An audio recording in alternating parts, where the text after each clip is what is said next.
હાલો હાલો, gas ના બાટલા વાળા ભાઈ બોલો છો? હા મેડમ બોલો. એલા ભાઈ તમે ગેસ નો બાટલો પુગાડો ને ઘરે. આ 2 દિવસથી અમે કોઈને રાંધીને નથી ખવડાવ્યું. નકરા સેવ મમરા અને વેફરો ને પડીકા ખાઈ ખાઈને જ અમે દી કાઢી છી.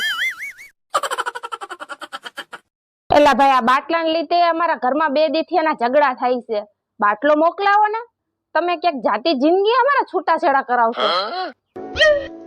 અલા પણ મેડમ મારે જ ઉપરથી નથી આવતા તો મારે તમને ક્યાંથી આપવા? એલા ભાઈ ઉપરથી ન આવતા હોય તો હેઠેથી કઈક સેટિંગ કરીને મોકલાવો, પણ તમે ઘરે બાટલો પોગાડો. હવે આમાં છે ને મેડમ હું કાંઈ ન કરી શકું. ઉપરથી ગેસના બાટલા આવે ને તો હું તમને આપું ને.